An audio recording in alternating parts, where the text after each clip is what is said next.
So for the Alabama Crimson Tide, obviously with Nick Saban not being there and a new head coach coming in with Kalen DeBoer, but them retaining some of the players and not all of them jumping to the transfer portal. Number one being their quarterback, Jalen Milroe, whether it was to the transfer portal or the NFL draft.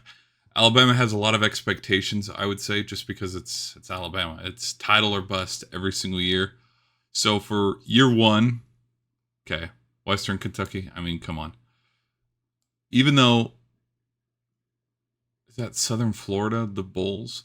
Even though the Bulls played them close last year, I still think they're going to win that one.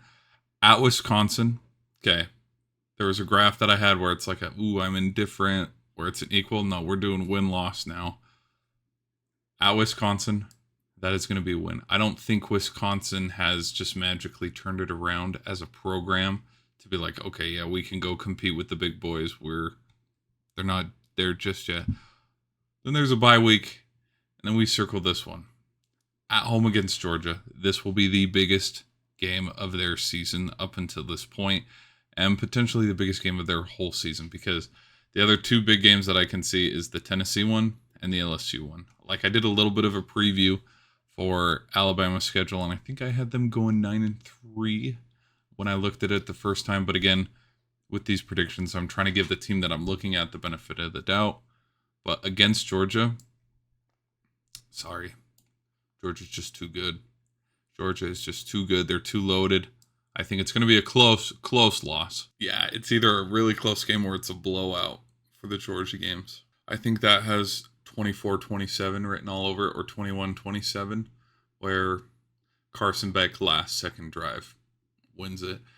Okay, at Vandy, win against South Carolina. Give me that W. Okay, at Tennessee, this one has upset written all over it. Kind of shades of the 2022 season, where Bama's one loss to this point. Maybe Tennessee's undefeated up into the season at this point. They're going to lose one of these. They're going to either lose to Tennessee. So here, let me do, because at home against Mizzou, that's going to be a win. It's going to be a win. Unless, I mean, I'm not saying that Cook and the Tigers can't go in there and get a W, but I'm going to try to maintain a little bit of, level-headedness with Missouri. There's no way the changing of the guard for Alabama just turns around magically, where they go from Nick Saban to DeBoer, and it's like, oh, we have a one-loss team. Like, we didn't even skip a beat. Like, there's just a lot of Alabama's success was due to Nick Saban. But if I'm proven wrong, I'm proven wrong. Nope, I'm going to say it's the LSU game, and here's what. Oh, go back. I'm going to say it's the LSU game, and here's why.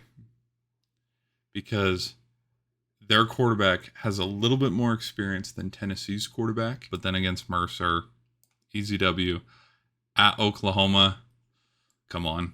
I mean, I'm a Sooner fan. Not too shy to say that. But this isn't like we have Jalen Hurts. This isn't like Baker Mayfield. This isn't even Kyler Murray. Okay, this is... Oklahoma's had some tough... Now, if Dylan Gabriel was still there, maybe. Okay, and then at home for the Iron Bowl, I'm going to give a W to Alabama, because the Iron Bowl is either an instant classic or absolutely boring. And when it's in Tuscaloosa, usually it's just boring because, oh my gosh, here comes, 10-1 Alabama, 9-2 Alabama. Usually they only have one loss, or they're undefeated to that point, against a 6-4, 8-3 Auburn, or a 6-5 Auburn. And Auburn comes into town and they just get whacked every time. It's when they go to Jordan-Hare, that's when things get really crazy. So I have Alabama going 10-2 in my predictions.